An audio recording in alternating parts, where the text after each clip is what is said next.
दोस्तों अगर आप भी एयरटेल पेमेंट बैंक में अपना जीरो बैलेंस अकाउंट ओपन करवाना चाहते हैं या आपने ओपन करवा लिया है तो आज के वीडियो में मैं आपको बताऊंगा कि क्या आपको एयरटेल पेमेंट बैंक में अपना जीरो बैलेंस खाता खुलवाना चाहिए या नहीं खुलवाना चाहिए। यानी कि इस वीडियो में आपको कंप्लीट और फुल रिव्यू देखने को मिलेगा, इसलिए वीडियो को ध्यान से और पूरा देखिएगा। तो सबसे पहले मैं आपको दिखाना चाहता हूँ, साइड पर आप देख सकते हैं कि ये मेरा एयरटेल पेमेंट बैंक का जीरो बैलेंस अकाउंट है, जिसको कि करीबन मैंने 2 साल पहले ओपन करवाया था। आप देखो यार, मुझे 2 साल का एक्सपीरियंस है और क्या क्या मुझसे चार्जेस लिए गए हैं और कितने तरीके के यहाँ पर जो है पैसे काटे जाते हैं बैंक की तरफ से, सारी जानकारी आपको इस वीडियो में देखने को मिलेगा। इस वीडियो को ध्यान से और पूरा देखिएगा। तो देखो यार दोस्तों, इसके लिए मैंने सारी जानकारी जो है 1 बाय 1 स्टेप बाय स्टेप बना रखी है ताकि आपको आसानी से समझ में आ सके। और जितनी भी जानकारी मैं आपको बता रहा हूँ ना, एयरटेल पेमेंट बैंक की जो ऑफिशियल वेबसाइट के चार्जेस हैं उसका लिंक भी मैं आपको डिस्क्रिप्शन में दे दूंगा, चाहे तो आप लिंक पे क्लिक करके उसको बाद में पढ़ भी सकते हैं, लेकिन सारी जानकारी वहीं से ली गई है। आप देखो, सबसे पहले बात करते हैं कि अकाउंट ओपनिंग एंड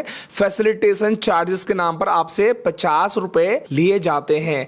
कहने को तो ये अकाउंट ऑनलाइन फ्री में खुल जाता है, लेकिन जैसे ही आप पहली बार अकाउंट एक्टिवेट करते हैं तो आपसे अकाउंट फैसिलिटेशन के नाम पर जो है चार्जेस लिए जाते हैं। AFC चार्जेस इसको कहा जाता है और 50 रुपए आपसे विद GST लिया जाता है। तो सबसे पहला चार्ज तो आप ये समझ लेना कि अकाउंट एक्टिवेट करते ही आपसे 50 रुपए लिए जाएंगे। इसके बाद बात करते हैं कि अकाउंट मेंटेनेंस चार्ज भी आपसे लिया जाता है, जिसको कि AMC चार्ज कहा जाता है, जो कि आपके लिए बहुत बड़ा झटका है। लेकिन बहुत सारे लोगों को भाई नहीं पता होता है कि क्या क्या चार्जेस लग रहे हैं, क्योंकि कुछ चार्जेस ऐसे होते हैं जो हिडन चार्जेस होते हैं, जिसके बारे में कोई भी खुलकर बातें नहीं करता है। इसलिए इस वीडियो में आपको जो है यहाँ पर पोल खोलने वाला हूं एयरटेल पेमेंट बैंक की, और आप उसके बाद डिसाइड करना कि भाई आपको खाता खुलवाना चाहिए या नहीं खुलवाना चाहिए, क्योंकि बाद में आपको पछताना पड़ सकता है। इसलिए पहले आप वीडियो को ध्यान से देख लो। आप देखो, AMC यानी कि अकाउंट मेंटेनेंस चार्जेस के नाम पर जो है, अगर आप नॉर्मल यूजर हैं, अगर आप नॉर्मल अकाउंट ओपन करवाते हैं तो भाई आप ध्यान रखिएगा 99 रुपीज प्लस 18% इस पर GST,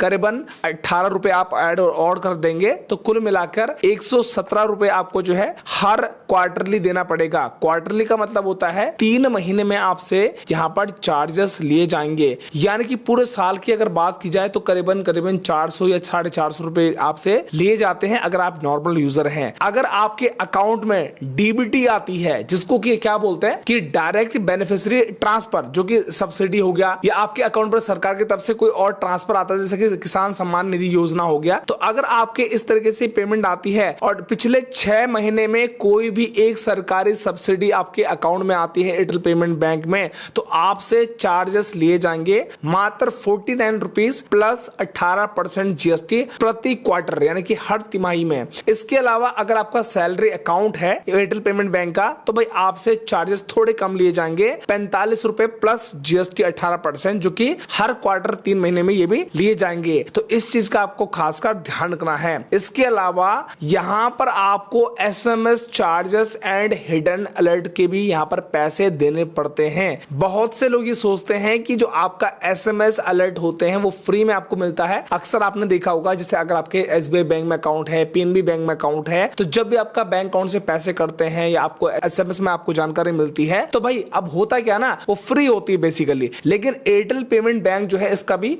आपसे चार्जेस वसूलता है। अब देखो चार्जेस क्या है, 0.30 पैसा प्लस 18% GST आपको SMS चार्ज देना पड़ता है। हालांकि बैंक ने इसकी एक मैक्सिमम लिमिट रखी है, मैक्सिमम 100 रुपए तक आपका यहाँ पर जो है चार्जेस लगाया जा सकता है। लेकिन एक अच्छी खबर यह है, गुड न्यूज ये है कि जिन लोगों ने 1 मई सन 2026 के बाद अकाउंट ओपन करवाया है उनके लिए सर्विस एकदम फ्री है। यानी कि अगर आपने 1 मई सन 2026 से पहले अपना एयरटेल पेमेंट बैंक का अकाउंट ओपन करवाया है तो आपको SMS के चार्जेस तो देने ही पड़ेंगे, लेकिन उसके बाद वालों ने जो अकाउंट ओपन करवाया होगा तो उनके लिए यहाँ पर जो है SMS चार्जेस वाला जो है एकदम फ्री है। ठीक है, तो ये बात आप समझ लेना। इसके बाद बात करते हैं भाई इंटरेस्ट रेट के बारे में। अब देखो गाइस, यहाँ पर क्या होता है ना कि कितना मिलता है ब्याज, यानी कि आपके खाते पर ब्याज कितना मिलेगा, आप समझना ध्यान से।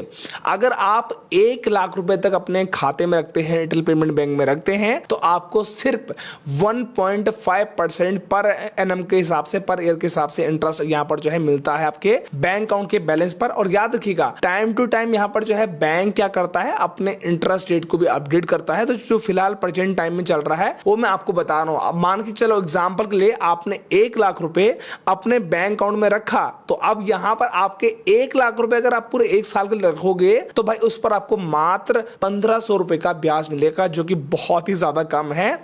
इसके अलावा अगर आप 1 लाख से ज्यादा यहां पर जो है बैलेंस रखते हैं अपने अकाउंट में, तो उस पर आपको मिलता है 6.5% पर एनम का इंटरेस्ट, जो कि बहुत ही बढ़िया है। लेकिन ज्यादातर लोग ये सोचते हैं कि हमें 6.5% का इंटरेस्ट मिलता है, बट ऐसा नहीं है दोस्तों। अगर आपको 1 लाख से ज्यादा रखना है तो ही आपको उस पर इंटरेस्ट मिलेगा 6.5% का। अब देखो ब्याज कैसे कैलकुलेट होता है वो समझना, ठीक है। ब्याज मिलता कैसे है, अब मान के चलो आपके खाते में 2 लाख रुपए है, ठीक है। अब 2 लाख रुपए आपको ब्याज कैसे मिलेगा, तो सबसे पहली चीज की पहली कंडीशन तो ये रहेगी कि 1 लाख रुपए तक पर आपको मिलेगा सिर्फ 1.5% का ब्याज, जो कि रहेगा 1500 रुपए। और 1 लाख से ऊपर आपका 1 लाख और आपका रखा हुआ है, कुल मिला के 2 लाख है ना, तो उस पर मिलेगा 1 लाख पर यहां पर 6.5% का इंटरेस्ट, जो कि बनता है पूरे साल का 6000 रुपए। तो अगर आप दोनों के ब्याज को जोड़ देंगे, अगर आप 2 लाख पूरे साल के लिए रखते हैं अपने खाते में जमा करके, तो उस पर आपको ब्याज मिलेगा मात्र और मात्र 8000 रुपए। लेकिन दोस्तों यहां पर आपको एक बात ध्यान रखनी बहुत जरूरी है कि एयरटेल पेमेंट बैंक की जो है एक लिमिट होती है, और आप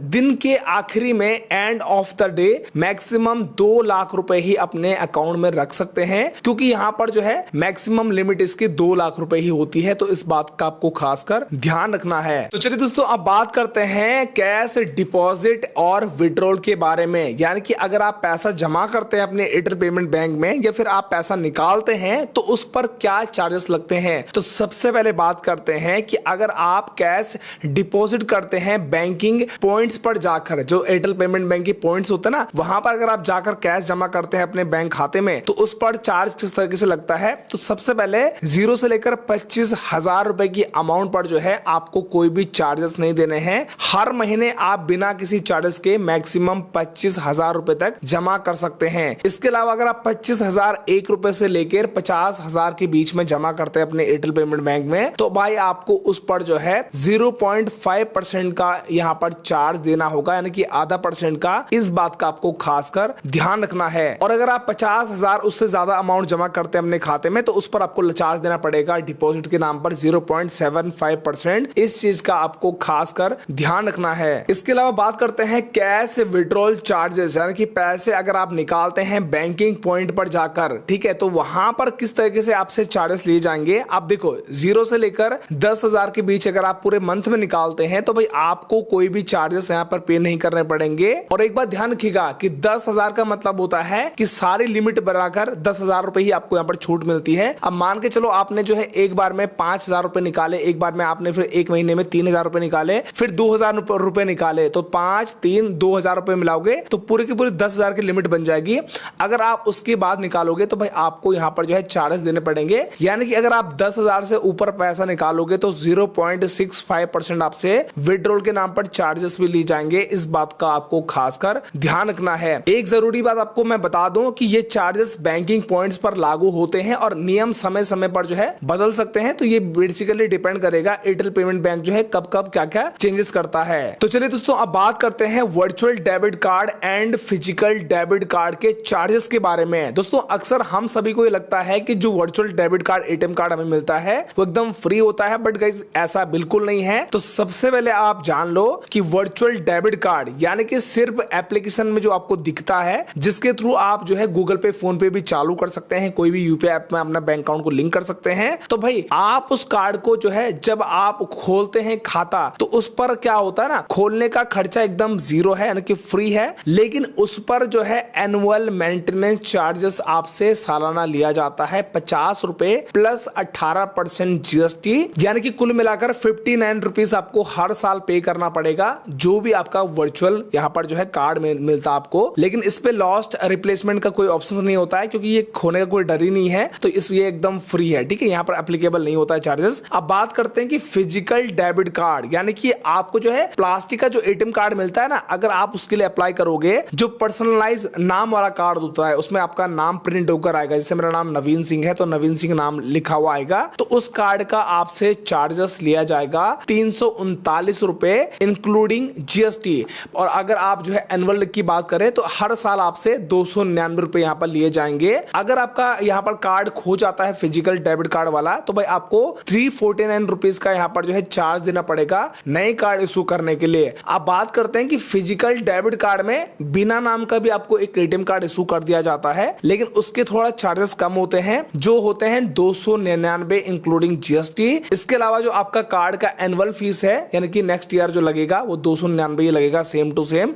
इसके अलावा अगर आपका कार्ड कभी खो जाता है, लॉस्ट हो जाता है तो उस कंडीशन में भी आपको 299 रुपीज यहाँ पर पे करने पड़ेंगे। और ध्यान रखिएगा चार्जेस जो है टाइम टू टाइम जो है चेंजेस होते रहते हैं, तो इस चीज का आपको खासकर ध्यान रखना है। तो चलिए दोस्तों अब बात करते हैं कुल मिलाकर कंक्लूजन के बारे में कि क्या आपको अकाउंट खोलना चाहिए या खुलवाना चाहिए, नहीं खुलवाना चाहिए। तो देखो गाइस, किसको खुलवाना चाहिए? अगर आप एक सेकेंडरी अकाउंट चाहते हैं और नीचे दिए गए कामों के लिए आप यूज करना चाहते हैं तो आपके लिए अकाउंट ठीक है। जैसे कि मान के चलो आपको थोड़ा बहुत पैसा रखना है, ऑनलाइन शॉपिंग के लिए यूज करना है, यूटिलिटी बिल पेमेंट करने के लिए यूज करना है, या आपको नॉर्मल यूपीआई ट्रांजैक्शन के लिए यूज करना है। और अगर एयरटेल ऐप पर आपको ऑफर्स मिलते हैं तो वहां पर अगर आपको यूज करना है तो आपके लिए अकाउंट सही है। किसको यहां पर खोलना नहीं चाहिए इस अकाउंट को? तो देखो गाइस, अगर आप इसको अपना प्राइमरी अकाउंट बनाना चाहते हैं और आप हर महीने पैसे निकालते हैं या जमा करते हैं तो भाई उस कंडीशन में बहुत ज्यादा चार्जेस लगते हैं, तो उस कंडीशन में आपको उस खाते को नहीं खुलवाना चाहिए।